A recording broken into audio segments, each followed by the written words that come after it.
American air quality index অনুযায়ী আমরা বর্তমান বিশ্বের সবচেয়ে দূষিত শহরে অবস্থান করছি। আপনাদেরকে বলছি পাকিস্তানের লাহোর শহরের কথা। এখানে বায়ু দূষণের ফলে মানুষের গড় আয়ু থেকে 5 বছর কমে যায়। মানুষ প্রকৃতির কত বড় ক্ষতি করতে পারে তার একটি উৎকৃষ্ট উদাহরণ হল লাহোর শহর। মানুষের হাতে প্রকৃতি ধ্বংসের একটি অন্যতম বড় নমুনা হলো এই লাহোর শহর। চলুন বিশ্বের সবচেয়ে দূষিত শহরটি ঘুরে দেখা যাক। লাহোর পৃথিবীর সবচেয়ে ঘনবসতিপূর্ণ শহরগুলোর মধ্যে একটি। 2011 সালে এসে যার জনসংখ্যা দাঁড়িয়েছে আনুমানিক 14 মিলিয়ন। আমরা দক্ষিণ এশিয়ার প্রাচীনতম বাজারগুলোর মধ্যে অন্যতম একটি আনারকলি বাজারে অবস্থান করছি। যেমনটি দেখতে পাচ্ছেন, পার করা মোটরসাইকেলগুলো পুরো ধুলোয় ঢেকে গিয়েছে। হয়তো এগুলো 1 থেকে 2 ঘন্টা আগে রাখা। দেখতে পাচ্ছেন দোকানের মালিকেরা অবিরতভাবে পরিষ্কার করছে, কারণ ধুলোয় এগুলো সব ঢেকে যাচ্ছে। শহরটি যেন এক ধুলোর নরক। গভীর শ্বাস নিলে বুঝতে পারি বাতাসে গন্ধ বিদ্যমান। এভাবেই আমাদের মাস্ক প্রতিদিন নোংরা হয়ে যায়। যানবাহনের ডিজেল নির্গমন, কয়লার উচ্চ ব্যবহার আর অনিয়ন্ত্রিত কারখানাগুলোর সৃষ্ট অপরিশোধিত বিষাক্ত শিল্প গ্যাস পুরো শহর জুড়ে উঠছে।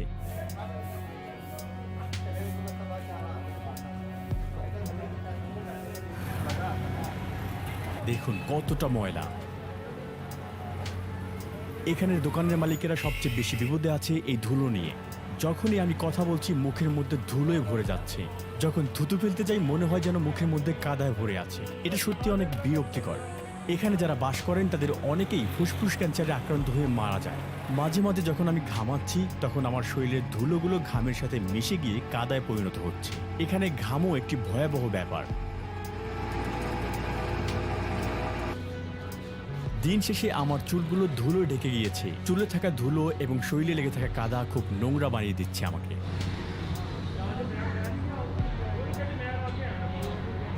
এখানে শ্বাস নেওয়া আর প্রতিদিন 15টা করে সিগারেট খাওয়া একই কথা। আপনি যেটি দেখতে পাচ্ছেন, বিল্ডিং থেকে পানি সরাসরি একটি নর্দমায় গিয়ে পড়েছে। এটি দেখতে কোনো নর্দমার মতো নয়, কারণ সাধারণত নর্দমাগুলো শহরের মাটির নিচ দিয়ে তৈরি হয়। আমরা একটি বাজারের জনবহুল স্থানে এসেছি। দুর্ভাগ্যবশত আমরা সর্বতই নর্দমার বজ্র দেখতে পাচ্ছি। এখানটাতে দেখুন নর্দমার ভিতরে কত ময়লা পড়ে আছে। আপনি ওইখানে কষায়ের দোকান দেখছেন, সেখানেও নর্দমা বয়ে চলছে। ধাতব পদার্থ যেমন বিষাক্ত ধাতু, তামা, ম্যাগনেসিয়াম, দস্তা, সেলেনিয়াম এবং আর্সেনিক এগুলো পোড়ানোর ফলে যে ধূলিকণার জন্ম হয় তা আকারে 2.5 মাইক্রনের কম ব্যাসের হয় এবং মানুষের চুলের পুরুত্বের চেয়ে 33 গুণ ছোট আকারের হয়। যেহেতু এগুলো খুবই ছোট এবং হালকা, তাই ভারী কণার তুলনায় এগুলো বেশি সময় বাতাসে ভেসে থাকতে পারে এবং আকারে ছোট হওয়ার কারণে খুব সহজেই নাকের ফিল্টার সিস্টেম অতিক্রম করে ফুসফুসের মধ্যে প্রবেশ করতে পারে। এরপরে কৈশিক নালীর জাল অতিক্রম করে মানুষের রক্তের প্রবাহের মধ্যে প্রবেশ করে এবং সাধারণ জনগণের মধ্যে হৃদরোগ, ফুসফুস ক্যান্সার, চোখের সংক্রমণ, হাঁপানি, ব্রঙ্কাইটিস, শ্বাসযন্ত্রের মতো ব্যাধি, এমনকি অকাল প্রসবের কারণ হতে পারে, যা মস্তিষ্ক বিকাশে নেতিবাচক প্রভাব ফেলে। এমনকি পরবর্তী প্রজন্মের জন্য জেনেটিক ব্যাধিও হতে পারে। এখানের দুর্গন্ধ অসম্ভব খারাপ, খুবই খুবই খারাপ ঝাঁঝালো গন্ধ। আমি এখানে একেবারে শ্বাস নিতে পারছি না। মাছিগুলো সর্বত্র উড়ে বেড়াচ্ছে। এগুলো যে কোনো সময় আমাদের মুখের ভিতরে ঢুকে যেতে পারে। তাই আমি কখনো মাস্ক খোলার দুঃসাহস করিনি। আমি জানি না মানুষ এখানে কিভাবে বেঁচে আছে, তবে তারা এখানে অবিশ্বাস্যভাবে নিজেদের মানিয়ে নিয়েছে। কিন্তু কোনো বিদেশির পক্ষে এটা একেবারেই অসম্ভব। ইউএস এনভায়রনমেন্টাল প্রোটেকশন এজেন্সির রিপোর্ট অনুযায়ী PM 2.5 এর মান 50-এর উপরে থাকলে এটি অত্যন্ত ক্ষতিকর। কত আছে? 303, 328, 352, Berrey Clash। আমাদের পরিমাপ অনুযায়ী লাহোরে এটির সর্বনিম্ন মান 189 থেকে শুরু হয়েছিল। তাছাড়া আমরা সাধারণত যে মানটি দেখেছিলাম তা হলো 300। এমনকি কিছু নির্দিষ্ট জায়গায় তা 600 পর্যন্ত বেড়ে গিয়েছিল। 350, 422, 448। আপনি দেখতে পাচ্ছেন নর্দমাগুলো একে অপরের সাথেই আছে। নর্দমার চারপাশে গড়ে উঠেছে জীবন এবং সেখানে রয়েছে অনেক কোলাহল।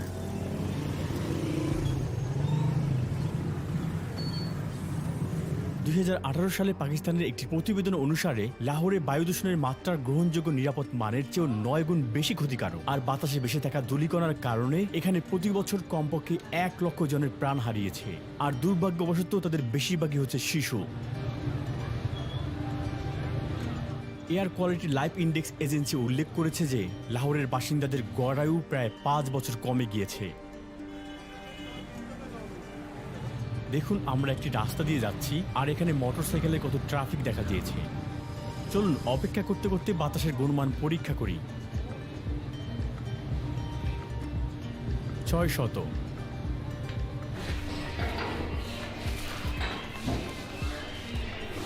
দেখুন, কসাইখানায় বন্ধ করে রাখা বা ফ্রিজারে মাংস রাখার মতো কোনো ব্যবস্থা নেই।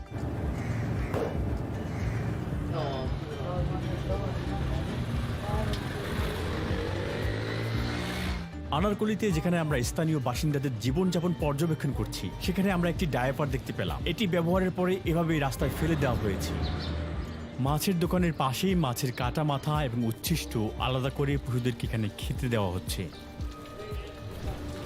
ইঁদুর এবং চিকারা এই রাস্তায় ঘুরে বেড়ায় এবং মাছিদের উৎপাতের যেন এখানে অন্ত নেই।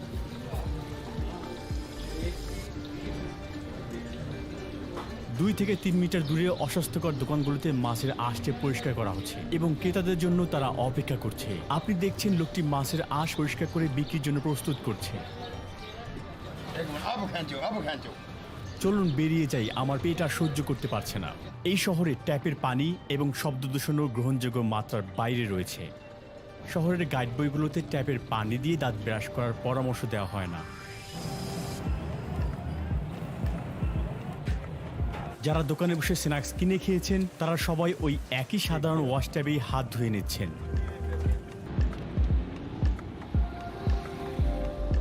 আমরা এখন লাহোরের একটি পরিচ্ছন্ন পার্কে রয়েছি। নগরীতে অনেক নোংরা এলাকা থাকলেও পরিচ্ছন্ন রাখা হয়েছে এই পার্কগুলোকে। শপিং সেন্টারে পুরুষ এবং মহিলাদের জন্য আলাদা প্রবেশদ্বার রয়েছে এবং পুরুষদের একা প্রবেশের অনুমতি নেই। আমাদের দেওয়া হয়েছে কারণ আমরা বিদেশি। এখানে সর্বত্রই ময়লা। মানুষ ময়লার মধ্যেই বাস করে এবং রাস্তাগুলো ময়লায় পরিপূর্ণ। সাথেই থাকুন, আর কিছুক্ষণ পরেই আরো ময়লা দেখতে পাবেন। ওখানে জুম করো। আমি ভুল কিছু বলিনি, দেখো ময়লা আছে। পৌরসভার সবচেয়ে বড় সেবা হচ্ছে আবর্জনার স্তূপ সংগ্রহ করা, কিন্তু এই কাজের শেষ কোথায় তা কেউ জানে না। মনে হচ্ছে ময়লা রাজ্যে হারিয়ে গিয়েছি।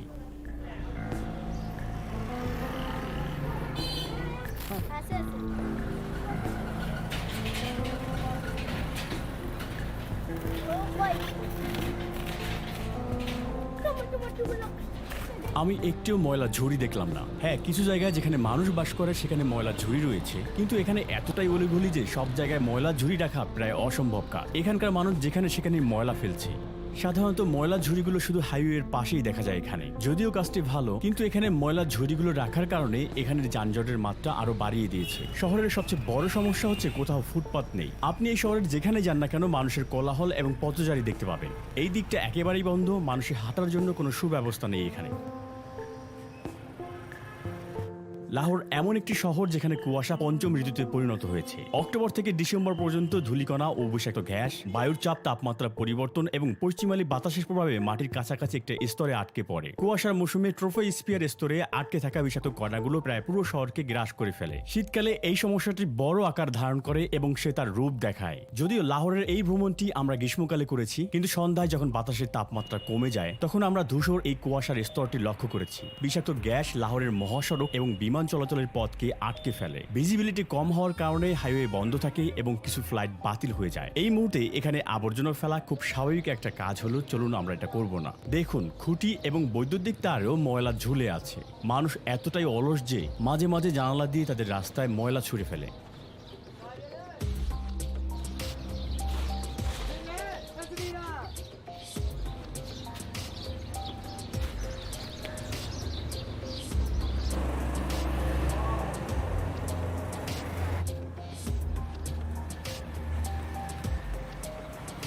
সে মাত্রই ময়লাটি ছুঁড়ে ফেললো। এভাবেই নোংরা হচ্ছে শহরটি। আবর্জনা সংগ্রহ এখানের অন্যতম সাধারণ একটি কাজ। তারা 3 দিন ধরে এইসব ময়লা পরিষ্কারের চেষ্টা করছে। তারা প্রথমে এগুলোর উপর পানি ছিটায় যাতে এগুলো কিছুটা ভারী হয় এবং খুব সহজেই ট্রাকে উত্তোলন করা যায়।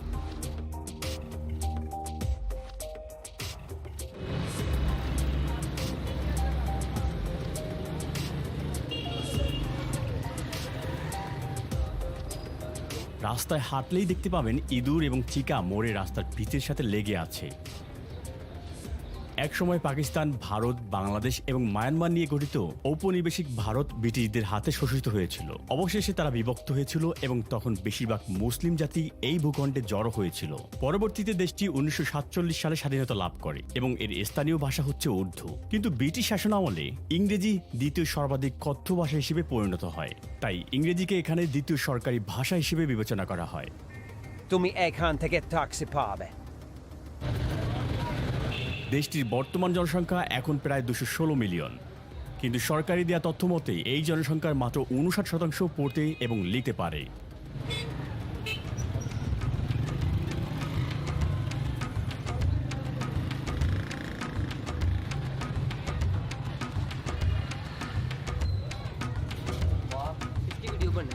আপনি দেখতে পাচ্ছেন এখানে পথচারীদের জন্য কোনো মূল্যায়ন নেই। এখানে মূল্যায়ন করা হয় যানবাহনের উপর। দিনের বেলা প্রায় সড়ক দুর্ঘটনার ঝুঁকিতে থাকে পথচারীরা। কি চমৎকার একটা জীবন!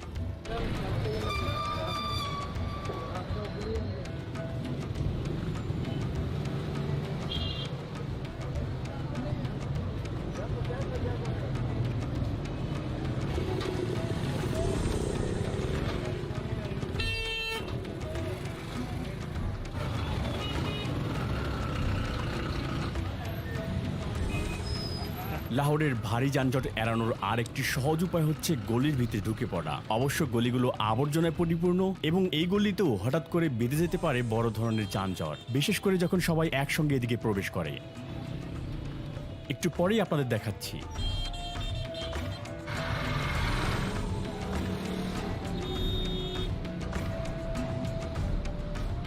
একদিকে রয়েছে কসাই যারা মুরগি জবাই করে, দেখুন অন্যদিকে মুরগিগুলো ময়লা আবর্জনা খাচ্ছে, আর মাঝখানে রয়েছে অবিশ্বাস্য পরিমাণের যানজট।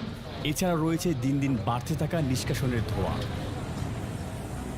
বিপরীত দিক দিয়ে গাড়ি চালানো বা ট্রাকের উপরে বসে পথচারীদের ভ্রমণ এখানে খুবই সাধারণ ব্যাপার। তারা যতটা সম্ভব জিনিসপত্র দিয়ে ট্রাক লোড করে টইটুম্বুর করে রাখে। কবরের নাম ফলকের এই ব্যবসা এখানে বেশ জমজমাট। একদিকে ব্যস্ত শহর, অন্যদিকে তারা সমাধির ফলক তৈরি করছে।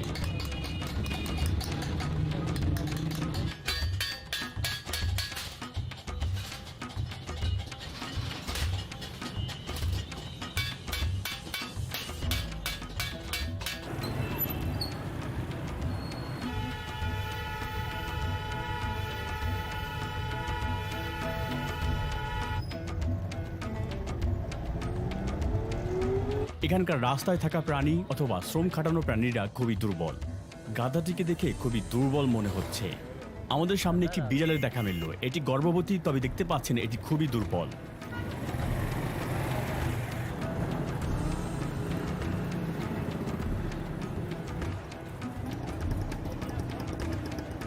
শহরের সর্বত্রই আপনি দেখতে পাবেন কাক বা ঈগলের দল। তারা এখানে আবর্জনার মধ্যে থাকা বজ্র, ইঁদুর এবং চিকা জাতীয় প্রাণীদের খাওয়ার জন্য উড়ে বেড়াচ্ছে। এই শহরে এদের সংখ্যা অনেক বেশি।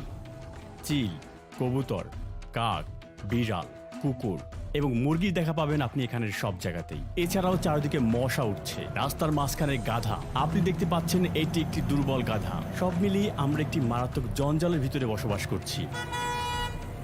ট্রাফিকের ব্যাপারে আর কি বা বলবো আপনাদের।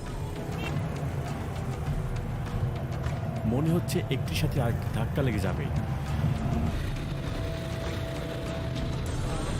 এই শহরে অনেক প্রতিবন্ধী মানুষ। কোলাহলপূর্ণ যানজটের এটি অন্যতম একটি কারণ। কেউ কেউ গৃহহীন, আবার কেউ কেউ বেকার।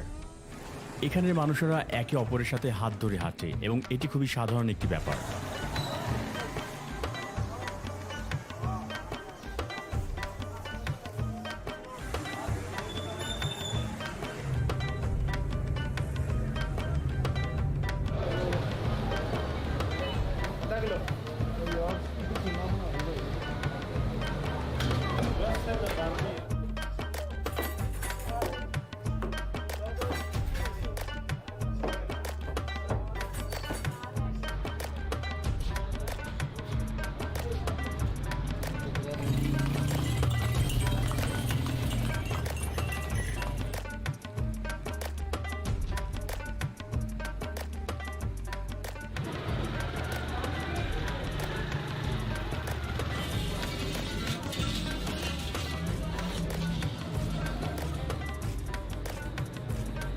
মহামারীর সময় যেখানে মানুষ ভাইরাস ঠেকাতে প্লেট এবং গ্লাস শেয়ার করাকে নিষেধ করা হয়, কিন্তু আমরা এখানে দেখতে পাই এখানকার লোকেরা একই গ্লাস দিয়ে পানি পান করছে। কখনো কখনো পানির গ্লাসটি নিচে পড়ে যাচ্ছে এবং সেটিকে উঠিয়ে পরিষ্কার না করেই একই জায়গায় রেখে দেওয়া হচ্ছে এবং সেটি দিয়ে সবাই পানি পান করছে।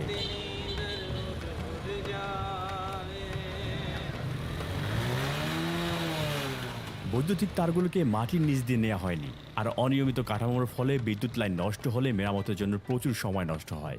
আর তারগুলোকে বিপজ্জনকভাবে ঝোলানো হয়েছে, পথচারীরা যে কোনো সময় বিদ্যুতের সংস্পর্শে আসতে পারে।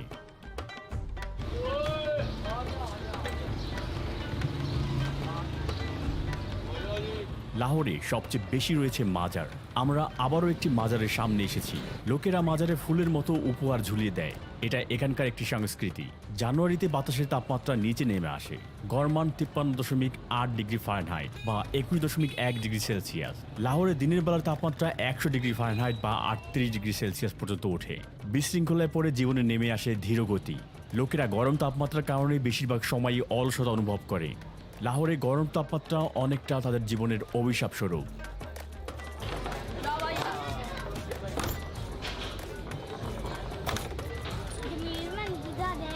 পাকিস্তানের আইন অনুযায়ী শহরে অ্যালকোহল বিক্রি একেবারে নিষিদ্ধ, তবে বিদেশি এবং অমুসলিমরা নির্দিষ্ট পয়েন্ট থেকে কিনতে পারবে। মোটরসাইকেল এবং রিকশার ব্যবহার বেশ প্রচলিত এখানে। আমার হাত নোংরা হয়ে আছে। আমি চোখে স্পর্শ করতে চাই না, কিন্তু আমি আসলে নিরুপায়, কারণ আমার চোখের পাতাগুলো ময়লা হয়ে আছে। আমরা একজন ফেরিওয়ালাকে পেয়েছি। সে অন্য সব ফেরিওয়ালার মতো নয়, কিছুটা ভিন্ন। সে পাখি ধরে, খাঁচায় ভরে রাখে এবং সেই পাখি টাকার বিনিময়ে মুক্তি দিয়ে দেয় এবং মুক্তিপণ হিসেবে নেয় 100 রুপিয়া, যা 60 সেন্টের সমান। সে আমাদের বলেছে 100 রুপিয়া দরে পাখিগুলোকে মুক্তি করে দেবে। এখানে প্রায় 10টির মতো পাখি রয়েছে, আর আমরা তাকে সব কয়টি পাখি মুক্তি দিতে বলবো। সবগুলোকেই ছেড়ে দাও।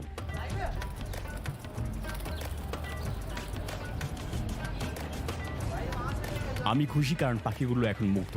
বেকারত্বের কারণে কিছু মানুষ এখানে বিভিন্ন উপায়ে পাখি বন্দী করে রাখে। এরপরে সেই পাখিগুলোকে নিয়ে জনপ্রিয় পর্যটক কেন্দ্রগুলোতে যায় এবং পর্যটকদের সাথে টাকার বিনিময়ে ওই প্রাণীদেরকে খাঁচা থেকে মুক্তি করে দেয়। দেখুন, বাইকে আলমারি নিয়ে যাচ্ছে।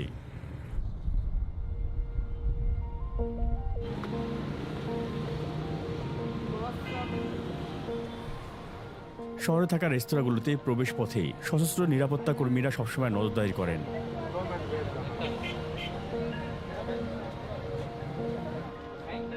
ধন্যবাদ। আপনার এই অস্ত্রটি কি লোড করা আছে? এখানে ভিক্ষাবৃত্তি খুবই সাধারণ একটি ব্যাপার, বিশেষ করে অনেক হিজড়া ভিক্ষুক পাওয়া যায়। আমরা এমন একজন লোকের দেখা পেয়েছি যে আমাদের বেঁচে যাওয়া বিস্কুটটি খেতে যাচ্ছে।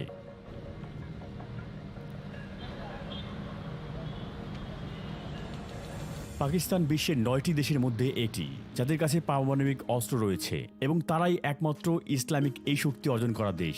কিন্তু আন্তর্জাতিক পরিমণ্ডলে এটিকে অন্য দেশের জন্য হুমকি হিসেবে মনে করায় প্রায় মিডিয়ায় নেতিবাচক খবর প্রচার করা হয়। এর ফলে দেশটি বিচ্ছিন্ন হয়ে পড়ে বিশ্ব থেকে এবং মৃত্যু হিসেবে চীনকে আরও কাছাকাছি নিয়ে আসে।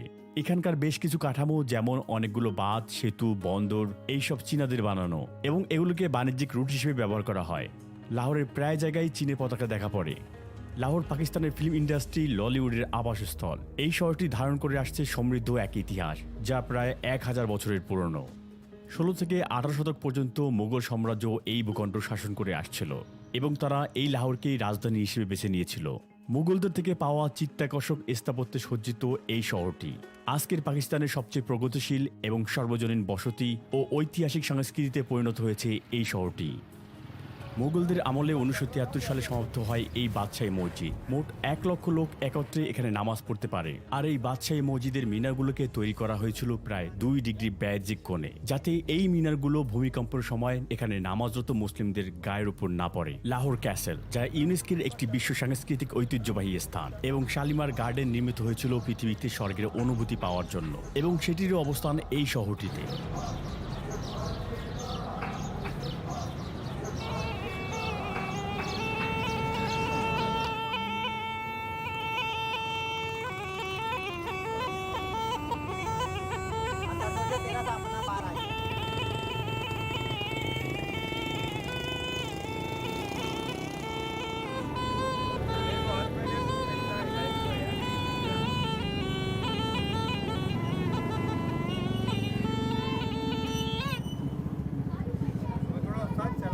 লাহোর শহরের প্রতিটি খালি জায়গায় বাচ্চা এবং তরুণ প্রাপ্তবয়স্কদের ক্রিকেট খেলতে দেখা যায়। ফুটবল কিংবা বাস্কেটবল তাদের কাছে কোনোটাই প্রিয় নয়, তাদের কাছে প্রিয় ক্রিকেট।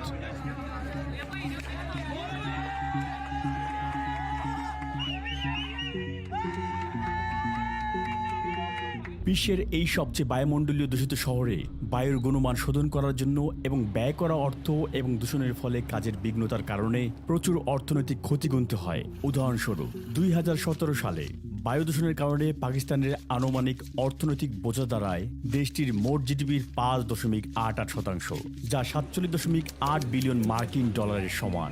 নাগরিকদের গণপরিবহন ব্যবহার করার জন্য উৎসাহিত করা হয়, তাদেরকে নিরুৎসাহিত করা হয় তারা যেন একা ব্যক্তিগত পরিবহনের মাধ্যমে যাতায়াত না করে। প্রয়োজনে তাদেরকে রাইড শেয়ারিং অ্যাপসগুলো ব্যবহার করার জন্য পরামর্শ দেওয়া হয়। এই শহরের কর্তৃপক্ষ 1718টি ইটের ভাটা এবং 2658টি কারখানা পুরনো প্রযুক্তি ব্যবহার করার কারণে সিল করে দেওয়া হয় এবং এখানে 11,782টি যানবাহন বাজেয়াপ্ত করা হয়। তাছাড়াও পরিবেশের ক্ষতি করার অভিযোগে 544 জনকে গ্রেপ্তার করা হয়।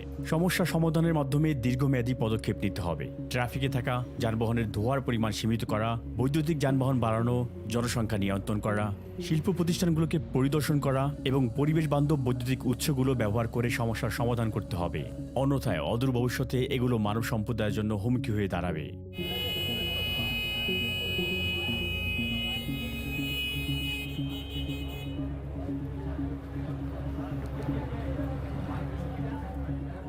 যানবাহন থেকে নির্গত ধোঁয়া, কারখানার চিমনি থেকে নির্গত বিষাক্ত গ্যাস, অবিরত রাসায়নিক পদার্থ পোড়ানো, এই সবগুলোই রিসাইকেলের অযোগ্য।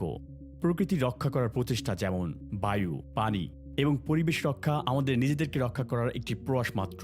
আর এটি করার সর্বোত্তম উপায় হলো সতর্ক হওয়া এবং দূষণ এড়িয়ে চলা। আশা করি ভিডিওটি আপনার ভালো লেগেছে এবং নতুন কিছু জানতে পেরেছেন। দেখা হবে নতুন কোনো ভিডিওতে। আমার ইউটিউব চ্যানেলে আমি জয়েন বাটনটি সক্রিয় করেছি। আপনি চাইলে আমাকে এবং আমার দল